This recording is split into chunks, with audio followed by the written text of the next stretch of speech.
안녕하십니까. 목사 이태현입니다. 오늘부터 창세기 공부를 시작해 보려고 합니다. 창세기인데 성경책을 읽으셔야 돼요. 여기는 이제 제가 교재를 만들어 놓은 거지만 교재의 목적, 모든 성경에 기록된 누구에 관한요? 예수님에 관한 것을 자세하게 설명하기 위함이다. 누가복음 24장 27절은 여러분들이 참고해 보시고요. 성경을 두 번 읽기를 하는 거예요. 근데 그냥 읽지 말고 한 절 한 절 성경 말씀을 읽으면서 기도하시기 바랍니다. 리포트 제출은 뭐 할 수 없겠죠, 여러분들이. 창세기의 목차를요 이렇게 잡았어요. 창세기 5사건 먼저 창조, 타락, 제사, 홍수, 바벨탑 5개로 나누어서 볼 수 있도록 했습니다. 그리고 이 창세기에 나온 창조, 타락, 제사, 홍수, 바벨탑은 2000년에 걸친 사건을 얘기하는데 계시록에 나오는 2000년의 역사하고 똑같습니다. 계시록 1장에 보면 7교회가 나옵니다. 그게 3장까지 나오죠. 창세기 1장과 2장에서 7일 동안 천지를 창조하시잖아요.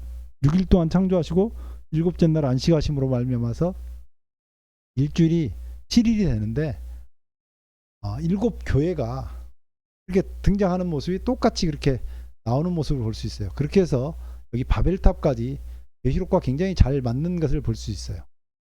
그리고 5인물이 나오는데 첫 번째는 아브라함, 이삭, 야곱, 그 다음에 유다와 형제 요셉 두 사람 이렇게 나오는데 5인물입니다. 아브라함 한 사람, 이삭 두 사람, 야곱 세 번째 사람, 유다하고 요셉 그리고 그 형제들 유다와 요셉이 따로따로 5인물이에요. 유다가 매우 중요한데 다 빼먹고 있죠. 5인물은 탄생을 기준으로 기록하였습니다. 왜냐하면 아버지와 아들의 생애가 겹치기 때문에 부모에 관한 기록이 있을지라도 아들에게 기준을 맞추어 분류하고 기록하였습니다.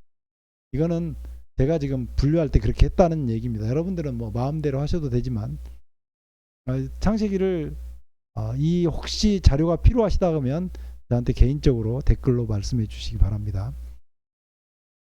자, 창세기는 히브리 베레시트가 그 창세기라고 쓰이는 말에 그게 사용이 됐는데요. 헬라어 게네시스, 기원, 창조라는 그 뜻으로 헬라어로는 그렇게 사용이 됐어요. 창세기의 그 베레시트는 첫 단어예요. 창세기 자체의 첫 단어가 베레시트로 시작하거든요. 창세기는 누가 기록하였는가? 모세가 수르 광야에서 BC 1460년경에 기록했습니다. 창세기를 포함한 모세 오경은 무엇에 대하여 기록하였는가? 답은 예수님에 대해서 기록했다. 빌립이라는 사람이 여기가 빌립이라는 사람이 요한복음 1장 45절에 나온 얘기예요. 빌립이 나다나엘을 찾아 이르되 모세가 율법에 기록하였고 여러 선지자가 기록한 그 일을 우리가 만났으니 요셉의 아들 나사렛 예수니라. 아멘. 그래서 모세가 율법, 모세오경을 율법이라 그럽니다. 여러분들이 성경 읽다가 율법이 나오면 율법을 우리가 지켜야 되는 율법에 적용하기 전에 모세오경이 말 앞뒤 전후 그 상황을 봐서 맞으면 그게 더 확실한 해석일 가능성이 커요.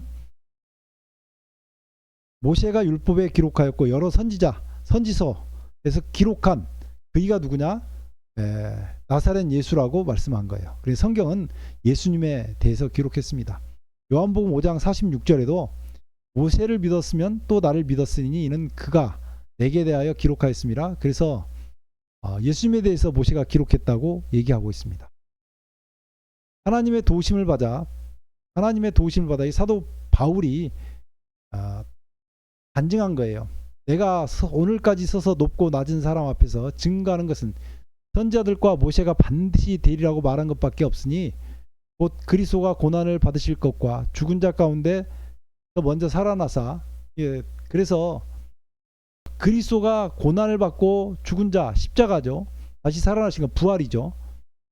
선지자들과 모세가 반드시 되리라고 말한 것밖에 없다고요. 선지자와 모세는 예수님에 대해서 기록했다고 얘기하는 것입니다. 이에 모세와 및 선지자의 글을 시작하여 모든 성경에 쓴 바 자기에 관한 것을 자세히 설명하시니라. 예수님께서 부활하신 다음에 제자들에게 나타나셨을 때 이것을 성경을 통해서 자세하게 예수님에 대해서 설명한 거예요. 창세기 구조는 어떻게 나눌 수 있는가? 전반부 5사건, 후반부 5인물로 나눌 수 있습니다. 전반부는 창세기 1장에서부터 11장까지 5사건이고 후반부는 12장부터 50장까지 5인물이에요. 첫 번째는 창조죠. 1장, 2장, 타락 3장, 제사는 4장, 5장, 홍수는 6장에서부터 8장까지, 바벨탑은 9장에서부터 11장까지.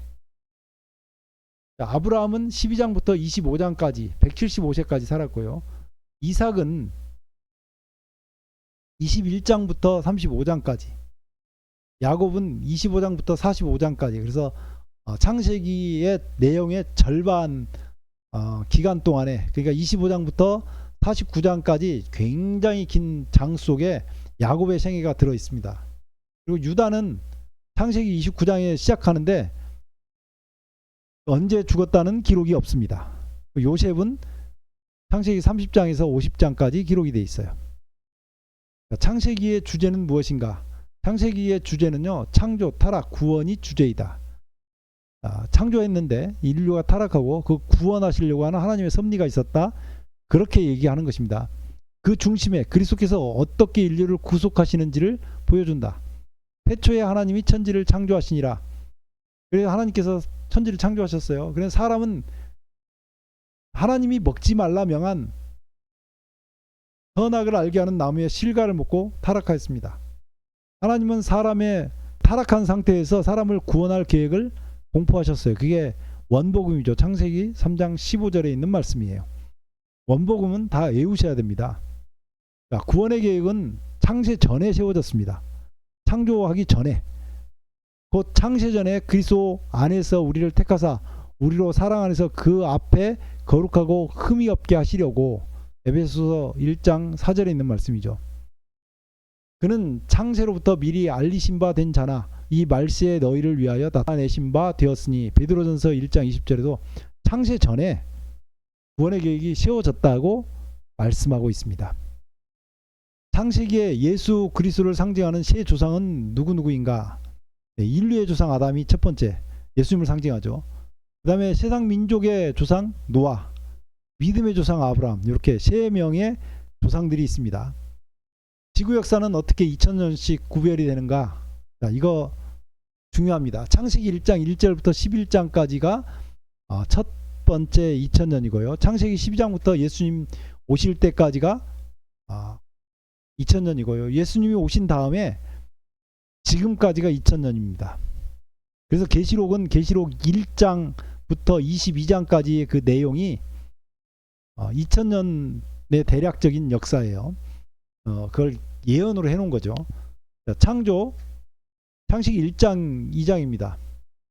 첫 번째 질문이죠. 사람을 창조하신 원리는 무엇인가? 흙에 생기를 불어넣어서 사람이 생명이 되었습니다. 창세기에 삼위일체 하나님은 어떻게 등장하는가? 성부 하나님, 태초에 하나님이, 성부 하나님 천지를 창조하시니라. 성령 하나님, 하나님의 신은 수면에 운행하시니라. 성자 하나님, 예수님, 하나님이 가라사대. 요한복음 1장 1절에 말씀은 곧 하나님이시니라 나와요. 요한복음 1장 1절에는 태초에 말씀이 계시니라. 이 말씀이 하나님과 함께 계셨고 이 말씀이 곧 하나님이시니라, 이렇게 나옵니다. 그래서 가라사대가 나오면 예수님이 말씀하셨다고 보면 틀림없는 말이에요. 천지는 며칠 동안 창조되었는가? 6일 동안, 7째 날은 안식하셨습니다. 첫째 날은 무엇을 창조하셨는가? 빛을 창조하셨습니다. 빛과 어둠을 나누셨죠. 신비입니다. 자, 둘째 날은 무엇을 창조하셨는가? 궁창 위의 물과 아래의 물로 나누셨어요. 그 궁창 아래의 물은 바다고, 궁창 위의 물은 지금 우리가 보는 그 지구의 대기층 위에 물층이 있었다, 그 얘기를 하는 것입니다.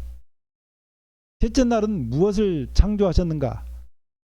땅과 식물, 처음으로 생명체가 탄생했습니다. 땅이, 물속에서 땅이 드러나고 땅 위에 식물을 만드셨습니다. 넷째 날은 무엇을 창조하셨는가? 해달별, 첫째 날 하나님께서 빛을 만들고 그 빛 속에 해, 달, 별을 만드셨는데, 물론 별빛은 저 멀리서 오는 별빛이 수십억 년 된 별빛도 있을 수 있죠. 수십 광년이 되는 별빛이 있을 수 있죠. 그런데 하나님께서는 이 지구에 빛이 비치도록, 깜깜하다 했던 지구에 빛이 비치도록 하셨어요. 자, 해가 있어야 햇빛이 나오잖아요. 그런데 하나님께서는 빛을 먼저 만드셨어요. 그리고 해를 나중에 다루셨어요. 공중을 만드시고 공중에 날아다니는 새를 만드셨잖아요. 이거도 같은 원리예요. 새가 먼저 있어서 공중을 날아다닌 게 아니고, 하나님께서 공중을 만드셨듯이 빛을 만드신 거예요. 그리고 그 공간에 해, 달, 별을 만드셨습니다. 이게 사람들이 생각하는 창조 원리하고는 전혀 달라요. 빅뱅 이론 뭐 이런 다 틀렸어요. 하나님께서 만드신 거예요. 다섯째 날은 무엇을 창조하셨는가? 새, 물고기를 만드셨어요. 두 번째 날 궁창, 그 다음에 궁창 아래의 물, 바다에다가 물고기 만드시고 궁창에는 새들이 날아다니도록 하셨어요. 여섯째 날은 무엇을 창조하셨는가? 셋째 날 바다에서 땅이 올라왔잖아요. 그리고 거기다 식물을 만들어 놓으셨는데, 그 땅 위에 사는 동물과 사람을 만드셨습니다. 셋째 날의 육지를 여섯째 날 채우신 거예요. 도표로 이렇게 만들어 봤습니다. 첫째 날은 빛을 만드셨고, 둘째 날은 궁창을 만드셨고, 세 번째 날은 육지하고 식물을 만드셨는데, 네 번째 날, 첫째 날 빛 만든데 해달별을 채워 넣으신 거예요. 그 하나님께서 만드신 빛이 없으면 해달별은 아무것도 아닙니다. 대기층 밖에 있는 물하고 지금 지구에 있는 물, 이걸 보잖아요. 궁창을 만드시고 거기에 나르는 새를 만들고 물을 나눠서 그 물 속에 있는 물고기를 만드신 거예요. 이게 다섯째 날 하신 일이거든요. 궁창이 없다든지 물이 없으면 물고기도 아무것도 아니고 새도 아무것도 아니죠. 궁창이 없다 그러면 새들이 땅 속에서 기어다닐 수는 없잖아요. 자, 그 다음에 여섯째 날은 이 육지에다가 곤충, 짐승, 사람들을 만드셨어요. 그리고 나서 여섯째 날까지 창조를 다 하신 다음에 일의 날 안식하셨습니다.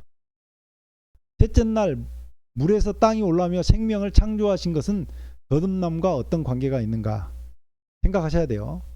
창세기 1장 하나님의 신 루아흐죠. 수면에 운행하시고 제3일에 땅이 나오며 생명체가 탄생했습니다. 근데 창세기 8장에는 노아 홍수가 나타납니다. 그 노아 홍수의 바람으로 루아흐, 물이 감하고 땅이 마르고 방주에서 노아와 가족들이 나왔습니다. 홍수에 땅이 드러난 것을 창세기 8장 1절로 14절에 있는 것인데, 이걸 베드로전서 3장 20절로 21절에는 그것을 세례 혹은 침례라고 했어. 침례가 더 맞아요. 출애굽기 14장 모세기적 뭐 우리가 많이 알죠. 동풍 그 동쪽이 카딤이고 풍이 루아흐인데, 성령께서 역사하셔서 마른 땅이 나오고 이스라엘 백성들이 마른 땅을 통과해 가지고 거기서 생명을 얻게 되죠. 거기에 통과하지 못했던 애굽 왕과 병거들은 전부 다 물에 휩쓸려서 죽었습니다. 홍해의 마른 땅을 지나오면서 물속으로 나온 것을 갖다가 세례, 침례라고 했습니다. 이렇게 셋째 날 나온 것은 이것하고 같이 상징적인 의미가 있어요. 사람은 누구의 형상대로 창조되었는가? 하나님의 그 형상대로 창조됐습니다. 하나님이 자기 형상 곧 하나님의 형상대로 사람을 창조하시되 남자와 여자를 창조하시고, 하나님께서 사람에게 어떤 복을 주셨는가? 생육하고 번성하여 땅에 충만하라. 땅을 정복하라. 바다의 고기와 공중의 새와 땅에 움직이는 모든 생물을 다스리라. 이렇게 하나님께서 사람에게 복을 주셨어요. 사람에게 어떤 음식을 지정하셨는가? 내가 온 지면에 씨 맺는 모든 채소와 씨 가진 열매 맺는 모든 나무를 너에게 주노니 너희 식물이 되리라. 그래서 사람이 처음으로 먹은 음식은 육식은 없었습니다. 육식은 나중에 다시 나와요. 공부를 하다 보면 나옵니다. 그 다음에 어떻게 먹으라고 정하시냐면, 동산 각종 나무의 실과를 임의로 먹으라 그랬어요. 임의로 먹고 싶을 때마다 먹을 수 있었던 것입니다. 하나님께서 사람에게 먹지 말라 하신 과일은 무엇인가? 여기 선악을 알게 하는 나무의 실과를 먹지 말라. 내가 먹는 날에는 정령 죽는다고 말씀하셨어요. 동물에게는 어떤 음식을 지정하셨는가? 땅의 모든 짐승과 공중의 모든 새와 생명이 있어 땅에 기는 모든 것에는 내가 푸른 풀을 식물로 주노라. 그래서 이 푸른 풀은 기본적으로 사람의 양식을 나서 사람은 밭에 채소를 먹게 돼 있죠. 창조 때에 비는 내렸는가? 이거 매우 중요한 거예요. 여호와 하나님이 땅에 비를 내리지 아니하셨고 땅에 비를 내렸다고 하는 성경의 최초의 기록은 노아 홍수 때 있습니다. 경작할 사람도 없으므로 들에는 초목이 아직 없었고 밭에는 채소가 나지 아니하였으며 안개만 땅에서 올라와 온 지면을 적셨더라. 창세기 2장 5절 6절에 나오는 말입니다.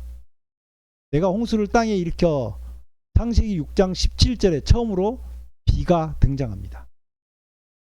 창조 때에 어떤 좋지 못한 것이 있었는가? 사람은 하나님이 창조했기 때문에 다 좋은 것만 있었을 것으로 생각하지만 좋지 못한 것이 있었어요. 사람이 독처하는 것이 좋지 못하니 내가 그를 위하여 돕는 배필을 지으리라.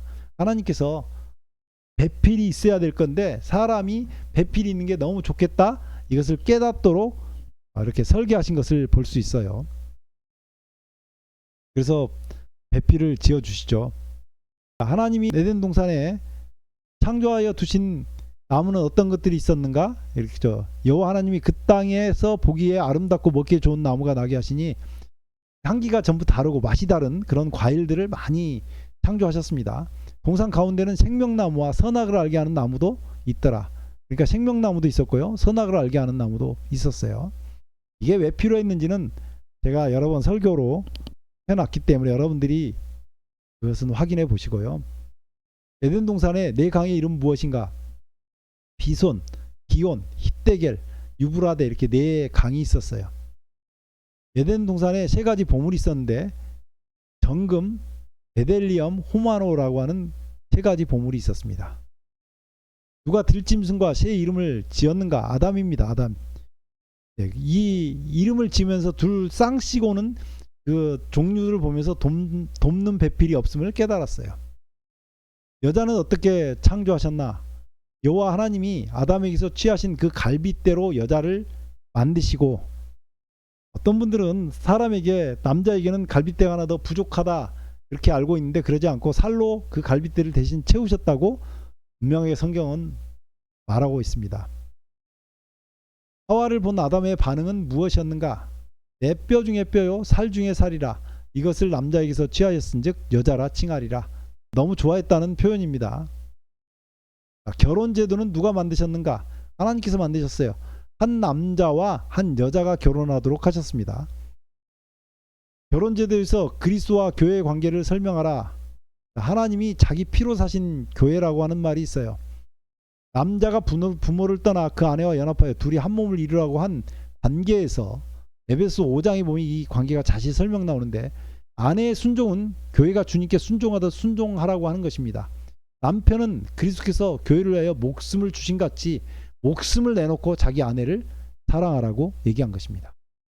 아담이 잠들고 여자를 만든 것처럼 그리스도께서 십자가에 죽으시고 교회가 탄생하였습니다. 굉장히 중요한 내용이죠. 창조 다음에 두 번째 단락이 타락이잖아요. 여기 타락이 있는 거예요.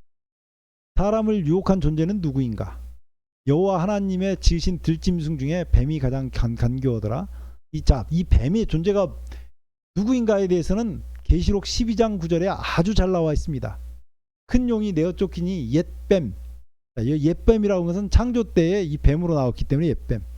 그 뱀인데 마귀, 사단, 온 천하를 꿰는 자. 그래서 여기 뱀은 사단이 뱀에게 들어가서 작용했다고 하는 그런 겁니다. 옛뱀이죠. 창세기 3장 2, 3절에 있는 여자가 뱀에게 한 동산 나무의 실과를 우리가 먹을 수 있으나 동산 중앙에 있는 나무의 실과는 하나님의 말씀에 너희는 먹지도 말고 만지지도 말라 너희가 죽을까 하노라 한 말이 거짓말인가? 라고 하는 질문이에요. 이건 진실입니다. 왜냐하면 선악과를 먹기 전에는 죄가 없었으므로 선악과를 먹기 전에 여자가 한 말은 진실입니다. 거짓이 아니고. 가끔 이걸 잘못 이해해가지고 설명하시는 분들이 있는데 성경은 정확하게 이렇게 이해해야 됩니다. 여자가 본 선악과의 모습은 어떠하였는가? 여자가 그 나무를 본즉 먹음직도 하고 보암직도 하고 지혜롭게 할 만큼 탐스럽기도 한 나무인지라. 먹음직도 하고 보암직도 하고 지혜롭게 할 만큼 탐스럽기도 한 나무로 보였다는 거죠. 아담과 하와가 선악과를 먹고 처음으로 한 일이 무엇이었습니까? 여자가 그 실과를 따먹고 자기와 함께한 남편에게도 주매 그도 먹은지라. 이에 그들의 눈이 밝아 자기들의 몸이 벗은 줄 알고 무화과 나무를 엮어 침하였더라. 이렇게 나오죠. 자, 원복음은 무엇인가?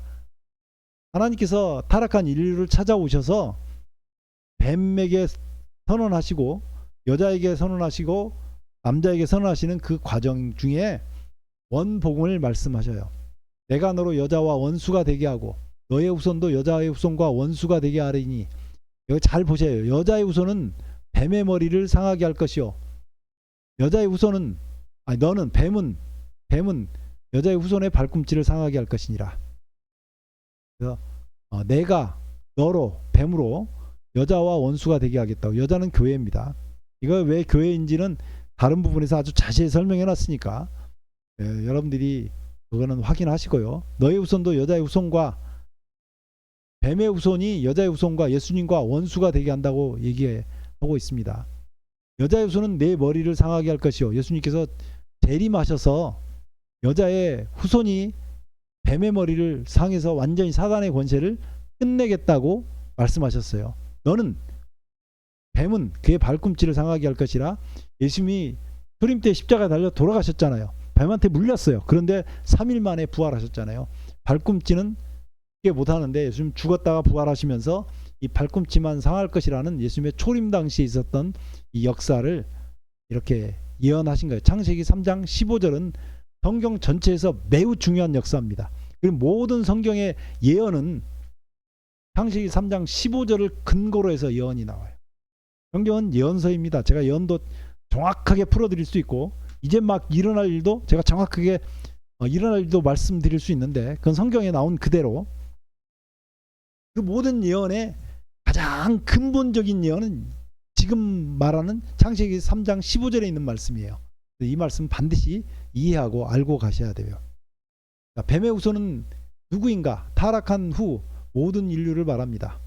요한복음 8장 44절 너희는 너희 아비 마귀에게서 났으니. 인간의 소속이 과거에는 하나님께 소속돼 있었어요. 그런데 사람이 타락함으로 말미암아서 인간이 마귀에게 소속돼 버린 거예요. 누가복음 4장 5절로 8절에 보면 예수님께서 시험담 당하시는 장면에서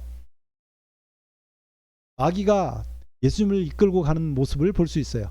마귀가 또 예수를 이끌고 올라가서 순식간에 천하만국을 보이며 가로되 이 모든 권세와 그 영광을 내가 네게 주리라.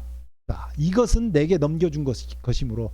누가 넘겨줬어요? 아담과 하와가 가지고 있던 지구에 대한 통치권을 넘긴 겁니다. 생육하고 번성하고 땅에 충만하라, 땅을 다스려라 이렇게 하셨던 그 하나님께서 땅을 다스리라는 그 권한을 선악과를 먹음으로 말미암아서 넘겨준 거예요. 누구한테? 사단한테. 그래서 나의 원하는 자에게 주노라 이렇게 나오는 거예요. 여자의 후손 예수님과 원수인 우리를 위해서 예수님이 무엇을 하셨는가? 곧 우리가 원수 되었을 때, 여기 잘 보셔야 돼요. 우리가 원수 되었을 때 그 아들의 죽으심으로 말미암아 하나님으로 더불어 화목되었은즉 화목된 자로서 더욱 그의 살으심을 인하여 구원을 얻을 것이니라. 하나님께서 원수된 인간을 위해서 십자가 지시고 죽으셨어요. 그분이 하나님이 인간이 되셔가지고 이 땅에 오셔서 그렇게 하신 분이 예수님이시죠.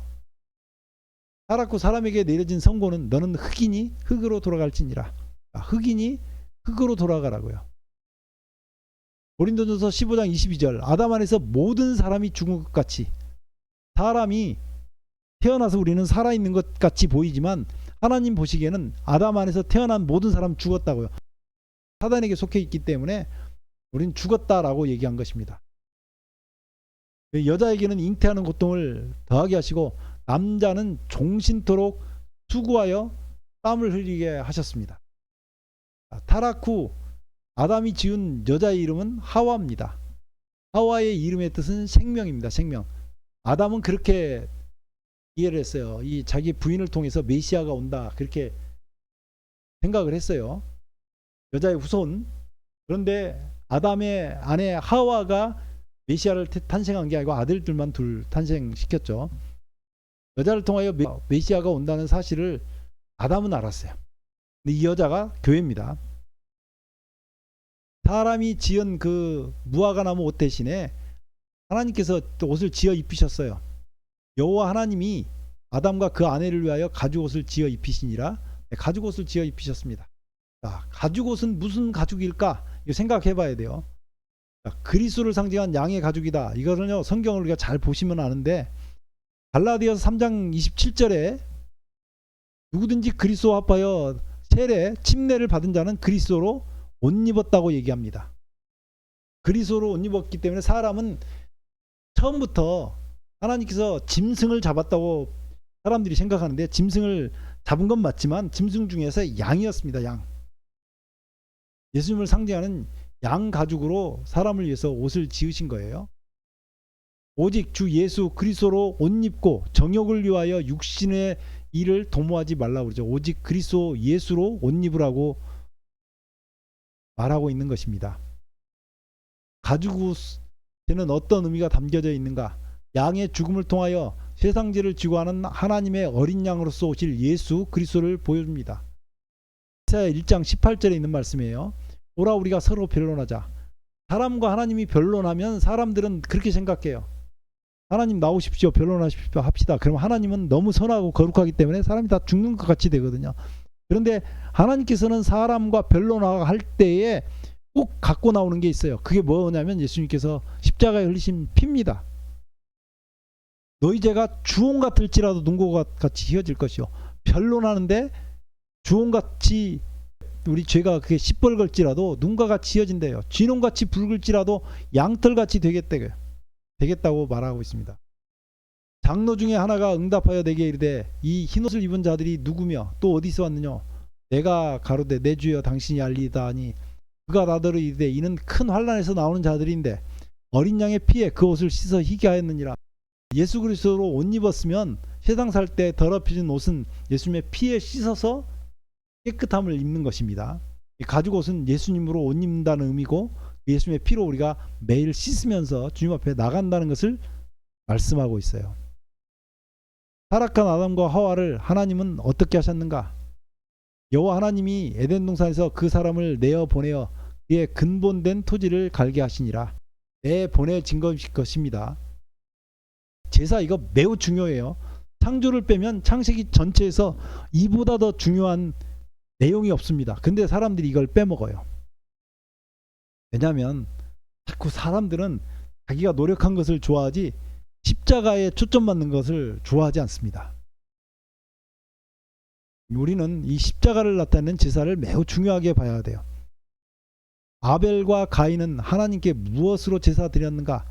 가인은 땅의 수산으로 제물을 삼아 여호와께 드렸고 아벨도 자기도 양의 첫 새끼와 그 기름으로 드렸더니 하나님께서 아벨의 제사만 연락하시고 가인의 제사를 연락지 않으셨어요.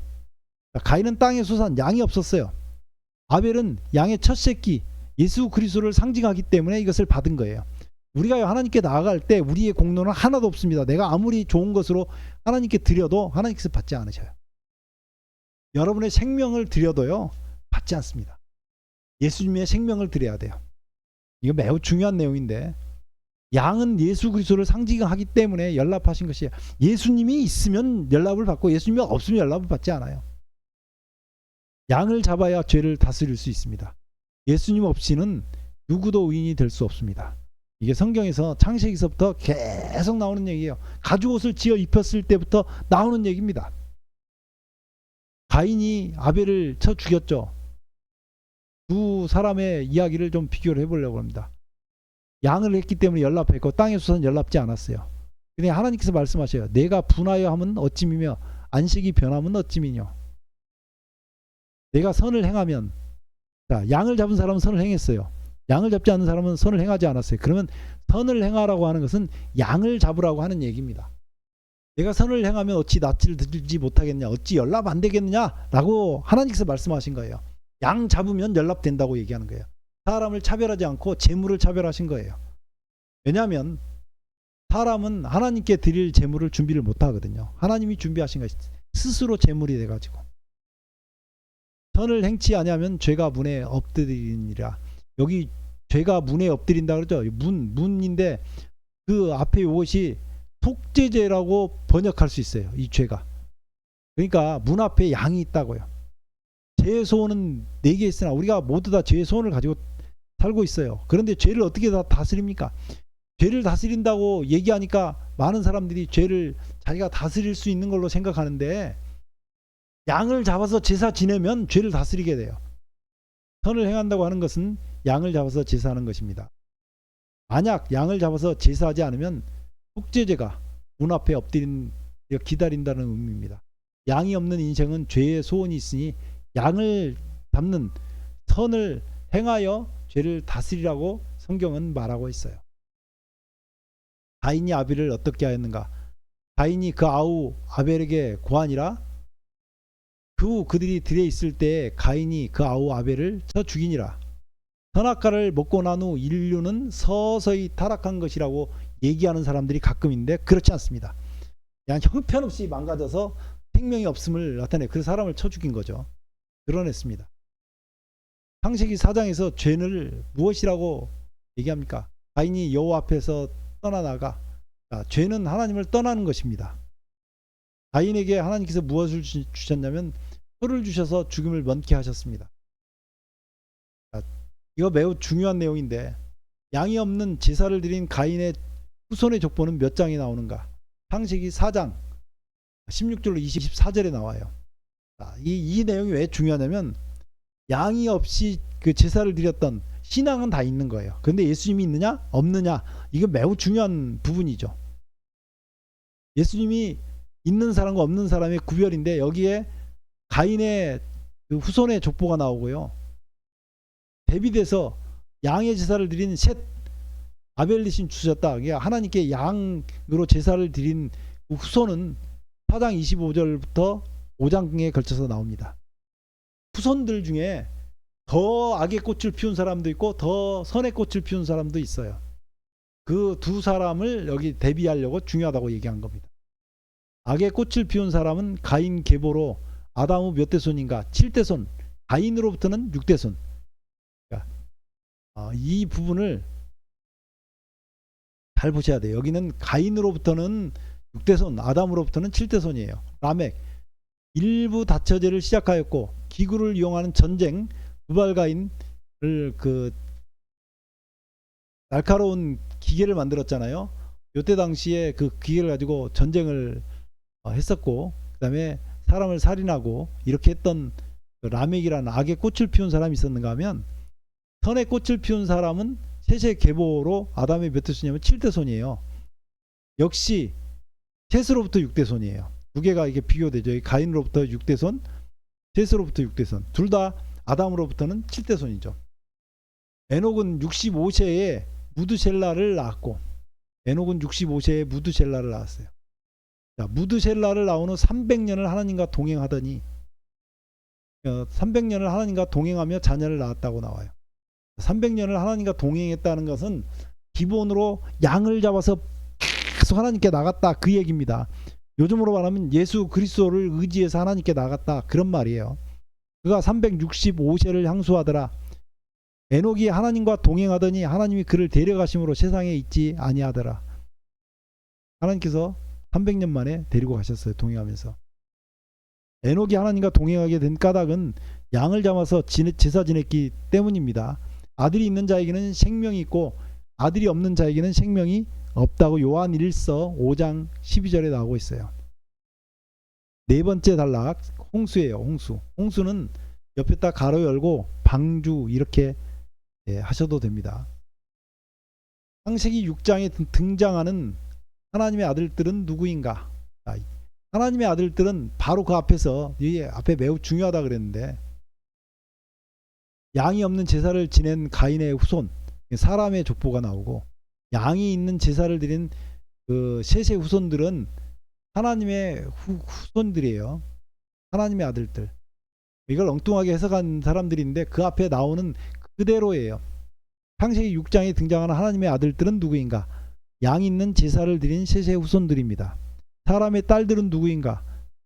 그 가인의 후손, 양 없는 제사를 드렸던 가인의 후손들입니다. 해석할 것도 없죠. 앞에서부터 이 그림만 잘 그려오면 되는 것이기 때문에 성경은 사실 해석보다는 읽기를 잘해야 되는 책입니다. 하나님께서 사람들과 함께 하시지 않겠다고 하신 까닭은 무엇입니까? 하나님의 아들들이 사람의 딸들의 아름다움을 보고 자기들의 좋아하는 모든 자로 아내를 삼은지라. 하나님께서는 한 남자와 한 여자가 만나서 결혼하도록 제도를 만드셨는데, 사람들은 자기가 좋아하는 모든 자로, 심지어는 남의 아내였던 자도 뺏어와 가지고라도 아내를 삼았어요. 그래서 하나님께서 한탄하십니다. 하나님이 한탄하시고 쓸어버리려고 왜 그렇게 하셨느냐? 근데 하나님께서, 여호와께서 사람의 죄악이 세상의 관영함과 죄악이 관영했다는 넘쳤다 그 말이에요. 그 마음에 생각의 모든 계획이 항상 악할 뿐임을 보시고, 항상 악하다는 얼마나 악했으면 항상 악하다 그렇게 했어요. 여러분들이 아침밥 먹고 저녁 잘 때까지 했던 모든 생각이 악하다 그러면 얼마나 악한 거예요 도대체. 땅 위에 사람 지으셨음을 한탄하사 근심하시고, 그래서 이러면 쓸어버릴만 하잖아요. 그런데 하나님께서 방주를 지으라고 해요. 참, 방주 안에 들어오면 살려주겠대요. 그리고 120년간 또 은혜의 시간을 줘요. 하나님은 사람이 생각하는 것보다 훨씬 더 오래 참고 훨씬 더 온유하시고 사람에게 엄청나게 시간들을 많이 주신다, 이렇게 보시면 돼요. 하나님께서 노아에게 하신 명령은 무엇인가? 너는 잣나무로 너를 위하여 방주를 짓되 그 안에 간들을 막고 역청으로 그 안팎을 칠하라. 죄악이 세상에 관영하고 사람의 모든 생각과 계획이 항상 악할 뿐이고 육체가 되어버린 사람을 위하여 방주를 지으라고 하시면 하나님의 사랑이 어떤지를 보여준다고요. 하나님은 그 사랑 자체입니다. 방주는 몇 층으로 지어졌는가? 상중하 3층. 방주는 무엇으로 칠했는가? 역청이에요. 역청. 이 카파르라고 하는 단어인데 죄를 속하다와 어원이 같아요. 죄를 속한다고 하는 말은, 역청은 피를 상징하는 것으로 예수 그리스도를 피를 상징하는 거예요. 그러니까 역청이라는 게 방수하기 위해서 바르는 건데, 방주를 만들고 틈 사이를 역청으로 다 발랐어요. 그것을 예수님의 피를 상징하는 걸로 발랐다고요. 나무의 찐이잖아요. 찐을 발랐는데 그게 예수님 몸에서 흘리는 피를 상징하는 걸로 발랐다 그 말이에요. 방주와 법궤는 전혀 다른 거예요. 그런데 그것이 같다고 볼 수 있는 게 뭐냐면 이거예요. 방주와 법궤는 어떻게 같은가? 창세기 6장에서는 테바라고 하는 노아 방주를 가리키는 말이에요. 언약궤는 법궤라고도 하죠. 이거는 하버러스라고 하는데, 요건 이제 그 헬라어로 키보토스라고 하는 말인데, 궤형대로 만들어진 노아의 방주. 그래서 이건 방주로 얘기하는 게 마태복음과 누가복음, 히브리서, 베드로 전서에는 방주를 나타내고요. 히브리서 9장 4절에는 사면을 금으로 싼 언약궤가 있고 라고 나오잖아요. 이 언약궤도 똑같이 여기 키보토스를 썼어요. 그러니까 노아홍수 당시에 있었던 방주하고 이스라엘 백성들이 광야로 나와서 성막을 짓는데 성막 안에 있었던 법궤, 언약궤를 신약에 와서는 두 개를 같은 용어로 써가지고 두 개가 같은 것이다 라고 설명한 것입니다. 홍수에서 마지막 심판의 도구가 어떻게 사용됐는가? 마지막 심판 때 계시록 11장 19절에는 하나님의 성전에서 언약궤가 보이며 번개, 음성, 뇌성, 지진, 큰 우박이 있었어요. 홍수 때 번개, 음성, 사람과 짐승의 부르짖는 소리가 났고요. 번개가 있었죠. 뇌성이 있었고 지진, 우박. 노아홍수 당시에는 비가 내렸고 우박으로, 이게 불 섞인 우박으로 섞여서 내려올 거예요. 마지막 하나님 심판이 얼마나 무서울 것인가를 노아 홍수를 통해서 보여준 겁니다. 그거는 비교될 수도 없을 거예요. 방주에 들어갈 사람과 짐승은 무엇이었는가? 그러나 노아는 내가 언약을 세우리니 너는 내 아들들과 내 아내와 내 자부들과 함께 방주로 들어가고 혈육 있는 모든 생물을 너는 각기 암수 한 쌍씩 방주로 이끌어들여 너와 함께 생명을 보존케 하되 제가 그 종류대로, 육축이 그 종류대로, 땅에 기는 모든 것이 그 종류대로 각기 둘씩 내게 나오며 그 생명을 보존케 하라. 그래서 둘씩 나오는 거예요. 둘씩, 한 쌍씩. 그런데 매우 중요한 내용이에요. 너는 모든 정결한 짐승은 암수 7씩. 노아 홍수 당시에 정결한 짐승과 부정한 짐승으로 나누었다라고 하는 것을 볼 수 있어요. 정결한 짐승은 암수 7씩, 부정한 것은 암수 2씩, 그러니까 2쌍과 7쌍이에요.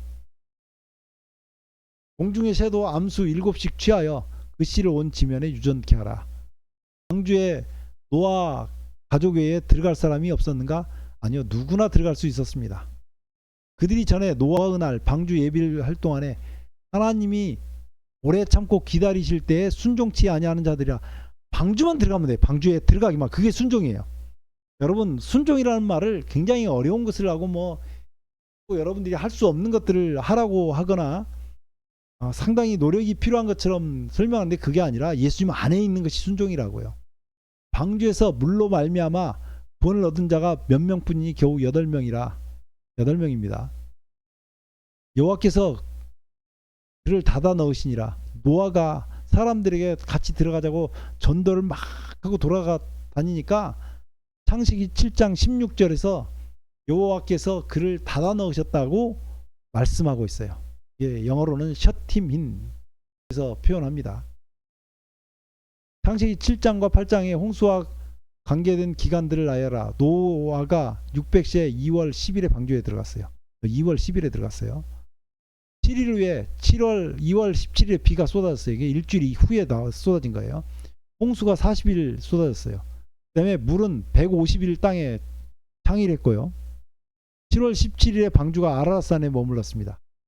10월 1일에 산 봉우리들이 보였고요. 11월 11일에 까마귀들을 내어 넣었습니다.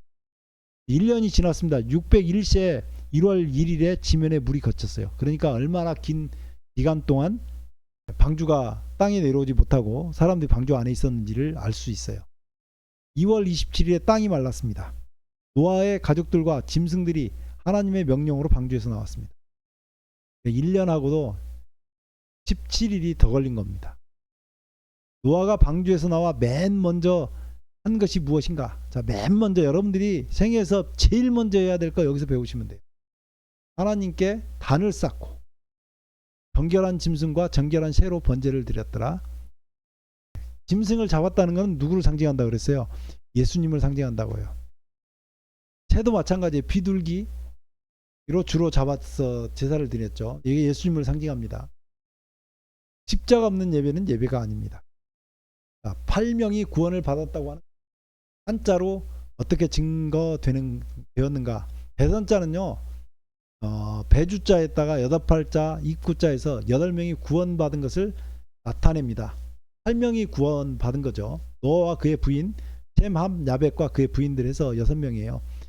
혹자는 배주 옆에 몇 기라고 그 옆에 있는 여덟팔자 입구를 몇 기라고 주장하는데, 몇 기처럼 쓰인 고대 문자도 있고 몇 기처럼 쓰인 고대 문자도 있고 8팔 입구로 쓰인 고대 문자도 있어요. 근데 그보다 더 오래된 상형 문자에는 확실하게 8팔자와 입구자가 모습이 보입니다. 출처는 창세기와 중국 문자라고 하는 책이 있어요. 에덴을 엿본 자라고 하는 책도 있고, 여기에서 출처가 여기에 있습니다. 창세기 창조 때의 사계절과 홍수 사계절은 어떤 차이가 있는가? 심음과 거둠과 추위와 더위와 여름과 겨울이 있겠다고 했습니다. 그 전에는 지구가 있고 지구 바깥쪽에 대기층 바깥쪽으로 물이 있어가지고 지구 전체의 온도가 비슷했을 것이다. 북극이나 남극이나 적도나 사람이 살기에 가장 알맞은 온도였다가 물이 쏟아지고 궁창 위에 물이 사라짐으로 말미암아서 지금 우리가 사는 이런 날씨가 되었다. 이렇게 보시면 돼요. 노아의 제물을 받으신 하나님의 약속은 무엇인가? 여호와께서 그 향기를 흠양하시고 그 중심에 이르시되 내가 다시는 사람으로 인하여 땅을 저주하지 아니하리니 이는 사람의 마음의 계획하는 바가 어려서부터 악함이라 내가 전에 행하던 같이 모든 생물을 멸하지 아니하리니, 이렇게 약속을 하셨어요. 창세기 9장과 11장 하나님께서 노아와 세우신 언약은 무엇인가? 이게 바벨탑 이야기인데, 본래는 죄가 없는 세상이라면 홍수가 있는 다음에 새하늘과 새 땅 그리고 새 예루살렘 성이 내려와야 되는데도 불구하고 이 바벨탑은 죄가 있었기 때문에 죄가 끝난 게 아니잖아요. 하나님을 대적해서 쌓은 성이었어요. 노아와 세우신 언약은 무엇인가? 무지개 언약이에요. 내가 내 무지개를 구름 속에 두었나니 이것이 나의 세상과의 언약의 증거니라. 하늘의 보좌를 베풀었고 그 보좌 위에 앉으신 이가 있는데 앉으신 이의 모양이 벽옥과 홍보석 같고 또 무지개가 있어 보좌에 둘렀는데 그 모양이 녹보석 같더라. 하나님께서 보좌에 앉아 계시는데 그것이 벽옥이 있고 홍보석이 있고 녹보석이 있고 아버지 하나님, 십자가에 피 흘리신 홍보석 예수님, 녹보석 성령 하나님, 이렇게 삼위일체 하나님께서 나타나셔가지고 약속하셨어요. 이건 멸망하지 않겠다는 보증하셨지만 사람이 하나님의 언약을 어기고 바벨탑을 쌓은 것입니다. 성경은 시작과 끝이 같다 그랬잖아요. 창세기는 생육하고 번성하여 땅에 충만하라. 홍수 때도 생육하고 번성하여 땅에 충만하라. 땅을 정복하라 그랬는데 정복하라는 말이 빠졌어요. 바다의 고기와 공중의 새와 모든 땅에 움직이는 모든 생물을 다스리라 그랬는데 여기는 바다의 모든 고기가 너희를 두려워하며 너희를 무서워하리니 이들은 너희 손에 붙이었음이라. 공중의 모든 새와 땅의 모든 짐승과 땅에 기는 모든 것과 산 동물은 너희에게 식물이 될지라. 내가 온 지면에 씨 맺는 모든 채소와 씨 가진 열매 맺는 모든 나무를 너희에게 주노니 너희 식물이 될지라. 그래서 노아 홍수 후에 사람이 하나님께 제사를 드리기 시작하면서 그때부터 하나님께서 육식을 하도록 그렇게 하셨어요. 그전엔 육식이 없었어요. 선악을 알게 하는 나무의 실과는 먹지 말라. 내가 먹는 날에 정령 죽으리라 그랬죠. 근데 여기는 고기는 생명이 되는 피째 먹지 말 것이니라. 내가 반드시 너희 피 곧 너희 생명의 피를 찾으리니 이렇게 나오죠. 피를 먹으면 안 된다고 말씀하시고 있어요. 선악을 알게 하는 나무의 실과는 먹지 말라 그랬는데 피를 먹지 말라고 얘기했어요. 피로 만든 요리가 있죠. 네, 선지국 먹지 말라고 한 거예요. 피로 만든 거 먹지 말라 그랬어요. 생명을 찾겠다고 말씀하고 있고요. 그 다음에 돼지 창자 속에다가 선지를 넣어가지고 순대 만들죠. 먹지 말라 그랬어요. 성경에 피로 만든 건 먹지 말라 그랬습니다. 이에 그들의 눈이 밝아 자기들의 몸이 벗은 줄 알고 벌거벗은 얘기가 나오죠. 근데 노아가 포도주를 마시고 취하여 그 장막 안에서 벌거벗었던 얘기가 나옵니다. 여호와 하나님이 아담과 그 아내를 위하여 가죽옷을 지어 입히셨는데 셈함 야벳이 옷을 취하여 덮은 그 이야기가 있어요. 하나님이 인간에게 축복하신 축복이 홍수에는 어떻게 달라지는가? 홍수에는 땅을 정복하라는 말씀이 없다. 번성하라고 해서 땅에 충만하고 이렇게 가는데 땅을 정복하라는 말씀이 없습니다. 노아가 왜 벌거벗었는가? 노아가 농업을 시작하여 포도나무를 심었더니 포도주를 마시고 취하여 그 장막 안에서 벌거벗은지라. 노아의 벌거벗은 모습을 본 함이 조롱했는데 왜 가나안이 저주를 받았는가? 이 말이에요. 함의 성질이 유전되어 그 아들이었던 가나안에게 더 심각한 죄악의 모습으로 나타났기 때문에 가나안이 저주를 받은 것입니다. 니므롯의 이름의 뜻은 무엇인가? 반역이라는 뜻입니다. 니므롯은 하나님을 반역한 자라는 뜻이에요. 영걸이라는 특이한 사냥꾼의 의미는 뭐냐면 사람을 잡아서 노예로 삼는 사냥꾼이었다. 이 니므롯이라는 사람은 사람을 잡아서 노예로 삼는 사냥꾼이었다라는 거예요. 바벨탑을 세운 니므롯의 영토는 어디인가? 그 나라는 신할 땅, 바벨과 에렉과 아까과 갈레에서 시작되었으며 이 바벨이죠. 바벨. 그가 그 땅에서 아수르로 나아가 니느웨와 르호보딜과 갈라와 및 니느웨와 갈라 사이 레센인데 이 레센이 바벨탑입니다. 이는 큰 성이라 레센을 건축하였으며, 자, 바벨탑 이전에 세상에는 몇 개의 언어가 있었는가? 온 땅은 구음이 하나였어요. 온 땅의 구음이 하나이요 언어가 하나이었더라. 그래서 한 가지 말만 있었습니다. 바벨탑은 어떻게 지었는가? 신할 평지를 만나 거기 거하고 서로 말하되 자 벽돌을 만들어 견고히 굽자 하고 이에 벽돌로 돌을 대신하며 역청으로 진흙을 대신하고 또 말하되 자 성과 대를 쌓아 대꼭대기를 하늘에 닿게 하여, 이렇게 해서 쌓았죠. 바벨탑을 지은 까닭은 무엇인가? 우리 이름을 내고 온 지면에 흩어짐을 면하자. 그러니까 흩어지지 않기 위한 거예요. 하나님께서 강림하신 까닭은요, 사람들이 흩어져서 세상을 충만해 가지고 살아야 되는데 하나님 말씀과 정면으로 배치되게 살았기 때문에 하나님께서 강림해서 내려오신 것입니다. 하나님이 바벨탑을 쌓지 못하도록 하신 것은 무엇인가? 우리가 내려가서 거기서 그들의 언어를 혼잡케 하여, 언어가 혼잡게 됐죠. 그들로 서로 알아듣지 못하게 하자. 여러분 공항에 가서 보세요. 얼마나 많은 말들이 있는지.